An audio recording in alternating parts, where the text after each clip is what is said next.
Everyone. So here at the Sequence Lounge, we are interviewing some of the coolest change makers in Web3 and game builders, and we're recording it as part of a podcast series. So I'd love to invite Simon, who is the founder and CEO at Mighty Bear Games, an awesome game studio that we're really excited to work with. And yeah, just to kick things off, Simon, thank you so much for joining us. Thank you for having me. And if you could just start by, introducing yourself, telling us a little bit about your background, and then kind of dovetailing into Mighty Bear Games and what that's all about. Sure, yeah. So I'm Simon. I've been in the games industry now for 19 years. And like most people, I came into games by accident. So I was a working musician. I have a music degree, and I was teaching and playing in bands. And like most musicians, I was broke. And so one summer I got a part-time job just to help out with some testing, and that was meant to be like a 6-week job, and I've been making games now for 19 years, and I've done everything from composing music for games to being a designer to being a product lead. There was a brief period where I was in charge of online operations for Ghost Recon for Ubisoft. Nice. Just because I was the least unqualified person to do the job because I'd actually shipped an online game before. And then I've been product lead on multiple different free-to-play projects. And then my last real job was as a senior product lead at King. King is the maker of Candy Crush. Yeah. And I was working on some stuff there. And King had a studio in Singapore called Nonstop Games. Mm-hmm. In hindsight, Nonstop is probably not a great name for a business because Nonstop stopped. And at that point, I took kind of the best 8 people that were there with me, and we founded Mighty Bear in end of 2016, early 2017. Amazing. That's an incredible background, and worked with a lot of amazing game companies. And I mean, music is so near and dear to my heart and soul. So the fact that obviously you'd be an expert in that domain as well. And so you founded Mighty Bear Games. You said it in 2016? Beginning of 2017 and in 2016, yeah. Beginning of 2017. And what's the vision for Mighty Bear Games? Yeah, I think for us, the thing that we always focused on is that we wanted to take very complex, kind of proven games, so things like MMOs. The first game we built was an MMO, or shooters, and kind of reimagine them for a much more accessible, kind of less hardcore audience, so kind of more of a mainstream audience, but still have that kind of skill ceiling so that kind of more hardcore players and veterans can come in and still enjoy the game as well. And that's a real challenge, like creating something that I can play with my 8-year-old nephew, but then I can also go and play with my friends in the evening. An example of that would be maybe a game like Smash Brothers that actually has a pretty forgiving floor, but the skill cap is insane. Mm-hmm. Yeah, I've gone and watched some pro Smash Bros tournaments, and it absolutely blows my mind the speed at which people are playing that game, which is so far beyond my capabilities. So you have a ton of experience in Web2 game development, and now with Mighty Bear Games, you're foraying into Web3. How does it differ? What are you thinking about now that you weren't thinking about before? It's hugely more complex. So when we went from making, I still remember when people used to make games and put them in a box, and then you sold that box in the store, and that was it. And going from that to kind of games as a service is probably 2-3 times more complex. Mm-hmm. And now going from games as a service to Web3 is probably the same kind of additional complexity on top. So maybe 2-3 times harder than making a free-to-play game. And so you have to take into account, obviously, security becomes a huge concern. Mm-hmm. You have assets that have a cash value. You have to think about the economy and the accrual of value over time. Mm-hmm. And basically, at any point that you're releasing a new asset, you have to think about how that's going to affect the economy going forward and kind of future users. And is it going to create a moat that's too big for new users to come in? Is it not going to be valuable enough for holders? There's just a bunch of additional considerations that are kind of way more complex. And then even down to, where am I going to store the logic? Is the logic going to be on chain? Is it going to be on the client? How much of my game is going to be on chain? What makes sense? What kind of users are we reaching? Are we going for degens? Are we going for gamers? Mm-hmm. If we're going for gamers, how do we bring them into a Web3 game? So it is much, much harder, but there's also much greater kind of design space to create really new and interesting systems. Yeah, totally. Tons of opportunities, and also new ways to make the player experience more rewarding, more engaging, more enjoyable, more immersive. That's awesome. And so you obviously have Mighty Action Heroes that you're working on. Can you tell us about that game and your vision for it? Yeah, so as a studio, we've had success in the past with accessible shooters. So Some of you will have maybe seen it. A few years ago, we released a game called Butter Royale. Butter is in the food. And so you hit people with baguettes, and there's like a tsunami of butter coming in, and there's a sausage cannon. And the whole vision for that was to create like a battle royale game that has just a more kind of mainstream appeal and is kind of more accessible. And so we took a lot of the learnings from that, and like, actually, what if we took this, but we increased the skill cap, and then we had a theme that was kind of slightly more adult, but still like very fun. And so we leaned into the whole 80s and 90s action movie vibe. Cool. And so we've been having screenings of like Predator and Terminator and Mad Max 2, like the Thunderdome one with Tina Turner, and trying to get the team into kind of that era. And it's been a lot of fun because there's a lot of like stupid tropes and stuff you can lean into, like the montage trope, for example. Yeah. I have a lot of fun with the game design and the kind of tone of the game without it being like, you know, you're blowing people's heads up or anything. It's still like very fun and accessible. Oh man, that sounds incredible.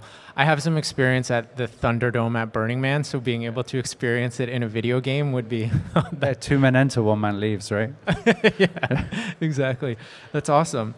What was the inspiration behind creating Mighty Action Heroes? Like that, I haven't heard of that concept personally, so it's like super novel to me. I mean, it's going to sound a bit corporate, but we do actually have a framework that we use for coming up with ideas. Cool. And so we opened it up to everyone in the studio, and a bunch of people pitched different concepts. And then we took those away and kind of we evaluate them in a model that we've built basically, and we score them across different criteria. And so we had initially like 10, 15 different concepts that we put in the model, and then we refined them. And it was basically a concept that wasn't like just an idea that came out, but was something that kind of evolved over time as a group effort. Cool. Did you learn that systematic approach to, you know, concept from your Web2 experience, or is that just something you conceptualized? No, that came from really my time at King. So King, you know, it's $1 billion a year franchise they have with Candy Crush, but they also have many other successful games. And they're very methodical in how they test different concepts. And they, you know, by their own admission, for every 8-9 games they release, only one is a hit. Mm-hmm. But they keep releasing games and they keep testing things, and like it was very interesting to learn from them. I know that Supercell, for example, has a slightly similar approach as well. They've had great success. Awesome. I mean, it sounds really wise to adopt that.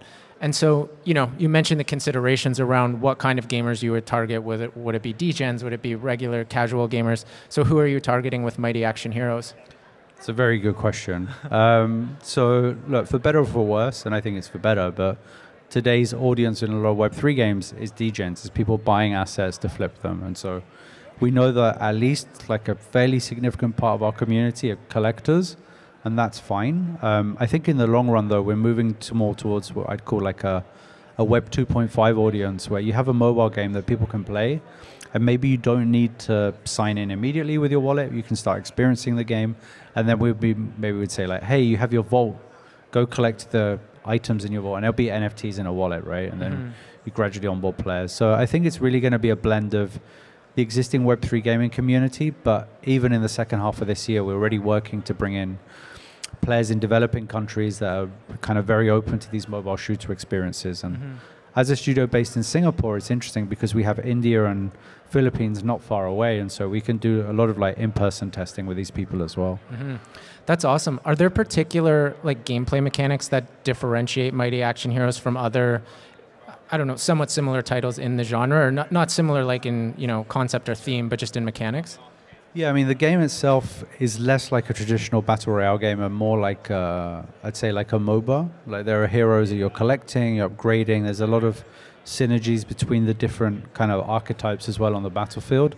But I think the cool thing that we've done with this game is that we've basically gamified owning the NFTs as well. Nice. And so there's a whole meta layer in game around the kind of core gameplay, which is about a merge mechanic and crafting and experimenting with the different components you've collected to create new weapons. And I think that for many players, like, I don't know if you played like RuneScape or WoW, like some people just engage with crafting, some people just engage with trading.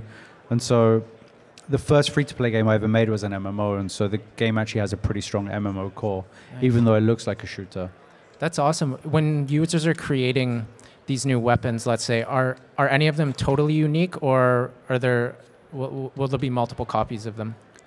I think for some weapons they'll be totally unique, yeah. Cool. So we're even talking about and, I'm leaking some alpha here, but like releasing unique heroes on a regular cadence as well. Cool. So like X number of one-of-ones every, I don't know, come out every X number of Y number of time. But yeah, we're working on that. I think that Nouns DAO has done some really interesting things in the NFT space. Yeah. And I think there is definitely concepts from that you can apply to game design. Oh, awesome. That sounds super exciting. So, when you're thinking about onboarding to Web3, you mentioned kind of this 2.5 approach. Are there other, concerns that are in your mind about how to ensure that you can onboard people to this game, and like challenges and maybe any solutions you've come up with thus far? I think it's probably a bit early for us to claim that we found any solutions because the game isn't in beta yet. I think presenting the on-chain activity like the NFT ownership and trading and stuff in a way which is non-threatening and intuitive and fits the lore of the game is probably going to be the biggest challenge. And so we spend a lot of time thinking about terminology and presentation and how we can abstract that away. And so, we really like what you guys are doing with Sequence Wallet because people could just use their existing social logins to interact with the game and kind of remove that friction. But I think for me, like the heavy use of terminology and complexity is kind of like the biggest threat to, I think, most Web3 games right now. Yeah, I'd agree with that too. And sometimes I think about one of the more sensible approaches to Web3 game design could just be like lighter integrations, and then, you can evolve and add to it over time. And even solving for a Web3 economy, I don't think we've seen anyone yet do it in a super successful and sustainable way. Hopefully we both get there. And do you have any ideas around the I'm sure you have lots of ideas around the economy design, but like kind of anything that you philosophize about or believe will be successful? I think ultimately it can't be an economy that's based around people extracting value. Yeah. Like the whole, Ponzi-nomics, play to earn design is not sustainable, right? And so I think for us, like one of the things we've defined is that we believe that fewer than 1% of players should be making you want to call it profit or a positive kind of return on investment. And then maybe most will be more or less neutral, and then some will be contributors. I think in general, like the way that most of the economies have been designed is that they've been designed to pay out because it accelerates growth and brings players into the game, but it's actually not sustainable. And so we're happy to have a slightly slower growth trajectory, but something that actually will last years instead of, a couple of months. Cool. And with Mighty Action Heroes, you mentioned that I guess there are collectors of the items already, right? Yeah. Like, are you already building a community of gamers around it? Like, have there been play tests and in that form? Yeah, cool. Yeah, so we just did our third playtest last weekend. Nice. And it's been very encouraging. We had one guy who, bear in mind it's a battle royale with 20 players. We had a guy that won 300 matches one weekend. And I was like, shit, like you must have played 40 hours over like 3 days. And that also assumes that like he didn't lose any. So he basically played solidly for 3 days. So yeah, we had some interesting data points and some players that are very highly engaged, but it's, it's still early access. So we'll see as we kind of expand the pie where that goes. Yeah, totally. Hopefully you can get more of those super users. That's awesome. So Simon, what advice would you give to aspiring developers that are thinking about starting their own company? For example, you laugh, but you have like tremendous credentials in terms of coming from Web 2 and all this experience. And, some folks are earlier in their journey. So I'm just curious if there's anything you'd share. I'm going to say something really controversial. Cool. Anytime someone asks me if they should start a studio, I always say no. I had hair when we started Mighty Bear, and I was at least like 30 pounds lighter. You should only do it if no one can talk you out of it, because for me, obviously, like, I don't have kids and I'm not married. It's the biggest commitment I've ever made, and it's literally all I've done the last 6 years. But on the other hand, I've enjoyed it a lot. So it has to be something you cannot be talked out of, because for my money, the thing that kills studios more than anything is actually when the founders just give up. Yeah. And that's basically then, they run out of steam and whatever else. Yeah, that is good guidance. Like only start a company if you want to live and breathe it every day for the next decade, yeah, or longer. Yeah. Thanks, Simon. And so as a last question, and then I'm going to ask you kind of just a few fun rapid fire questions, but is there, what's next for Mighty Bear Games? It sounds like Mighty Action Heroes is coming out pretty soon, at least in the open beta. Can you share with us when that is, and then any, future vision you have with the company? Yeah, so we're targeting the open beta for around September, and that will be when the Android version comes out as well. Beyond that, we have another 2 or 3 projects at kind of very early concepting stage. Cool. And so as a studio, we've released a new game every year for like the last 5 years. So nice. I would expect that in the next 12 months, there'll be another game that, has interoperable assets with Mighty Action Heroes. Right. Maybe a similar theme, but a slightly different genre. And so, yeah, that's something we're working on right now. Kind of, at least at kind of high level, kind of concept thinking level. Yeah. Yeah. Have you finalized the concept yet, or is it still in the discovery process? There are 2 or 3 like good candidates for what the next game should be. Yeah. And so I guess we'll make a final decision in the next couple of months, but yeah. Awesome, man. And that notion of interoperability makes a tremendous amount of sense, especially when the game's built by the same studio, right? Because then you can really think through it, and it adds a ton of value and interesting, just like compelling mechanics and ideas for players. So that's starting. It's almost like we're already evolving beyond the first generation of Web3 games into this second generation from folks who actually know how to build games and aren't as worried about the tech, because that stuff's kind of it's being solved, and then have the experience to then create this more, interoperable and immersive world. Yeah, agreed. Awesome. So I have a few just rapid fire questions. What's your favorite game ever? Probably The Legend of Zelda on the SNES. I can't remember. Link's Awakening. That was the one. Awesome. I think I spent more time playing because I replayed it so much than like any other game. But yeah. How many hours do you think you've invested into that? I don't know. Actually, probably not as many as Civ, because Civ I've gone into four figures with some installments. Right. But I probably spent a few hundred hours playing that specific version of Legend of Zelda, yeah. Awesome. Civ is probably like 1,000 or 2,000 hours for each installment for the last few, but yeah. Nice, man. Which Web 2 game or franchise would you love to see integrate Web3 components? This is a very easy answer for me. It'd be FIFA Ultimate Team, because with the card collection and the upgrades, it's just a no-brainer. And also, I resent grinding for hundreds of hours to get, Messi, and then next season he's worthless. So if those were on chain, you could carry them across installments. That'd be way better. Absolutely, I 100% agree with that. How many years before the majority of new games are built using Web3 tech?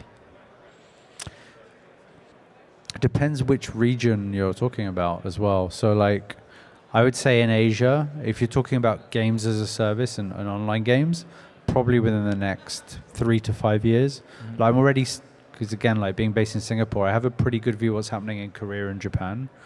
Mm-hmm. And all the big players come to us, have made announcements, and Nexon and Krafton in Korea, all in Square Enix in Japan, and I think Bandai Namco are now getting into it too. So I would suspect that in Asia it's going to be probably in the next 3 to 5 years, and then in Western countries probably the next 5 to 10.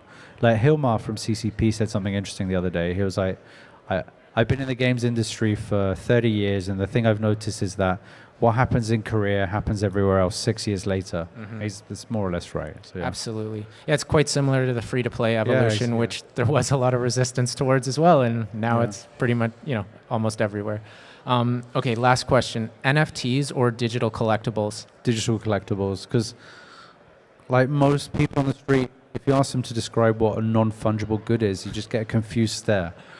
If you tell someone it's a digital collectible, they might be slightly confused, but at least they know what a collectible is. Yeah, absolutely. Awesome, man. Thanks so much, Simon. And everyone, check out Mighty Bear Games. I'm excited for the open beta coming of Mighty Action Heroes in September. Really looking forward to play it. And thanks, man. Thanks for having me.